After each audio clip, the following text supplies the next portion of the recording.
कभी सोचा है हमें हर रोज सोने की जरूरत क्यों पड़ती है और जब हम सो जाते हैं तो हमारे ब्रेन में क्या चलता है। नींद के टाइम में आपका ब्रेन बंद नहीं होता है बल्कि वो और ज्यादा एक्टिवेट हो जाता है।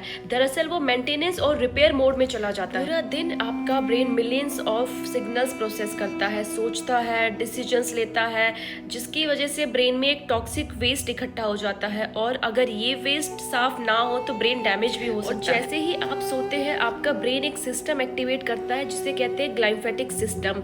ये सिस्टम आपके ब्रेन से सारे टॉक्सिन्स को रिमूव कर देता है। इसमें सेल्स श्रिंक हो जाते हैं और उनके बीच का स्पेस बढ़ जाता है, जिसकी वजह से ब्रेन में प्रेजेंट फ्लूइड का फ्लो इंक्रीज हो जाता है जो सारे टॉक्सिन्स को रिमूव कर देता है। मतलब ब्रेन सोते टाइम सेल्फ क्लीनिंग करता है। इतना ही नहीं, ब्रेन रात के टाइम में मेमोरीज को भी ऑर्गेनाइज करता है। आपने पूरे दिन में क्या किया, सोचा, महसूस करा, इनमें से क्या इंपॉर्टेंट है और क्या बेकार, ये डिसीजन भी ब्रेन नींद के टाइम ही लेता है। इसीलिए अच्छी और पूरी नींद लेने वाले लोग ज्यादा तेज सीखते हैं और ज्यादा चीजों को याद रखते हैं। और सबसे इंटरेस्टिंग चीज, एक स्टेज पे ब्रेन आपके जागने से भी ज्यादा इंपॉर्टेंट हो जाता है। उस स्टेज को बोलते हैं REM स्लीप, जिसमें आप सपने देखते हैं। इसी स्टेज में ब्रेन आपके कुछ मेमोरीज, इमोशंस और एक्सपीरियंस को मिला के एक ऐसी दुनिया बना देता है जो आपने देखी ही नहीं है, लेकिन फिर भी आप जब उठते हैं तो आपको वो चीजें याद रहती है और रियल जैसी लगती है। इसीलिए आपको 8 आवर्स की स्लीप लेना बहुत इंपॉर्टेंट है ताकि आपका ब्रेन रिपेयर एंड मेंटेनेंस का काम अच्छे से कर सके और आप पूरे दिन एक्टिव रह सके।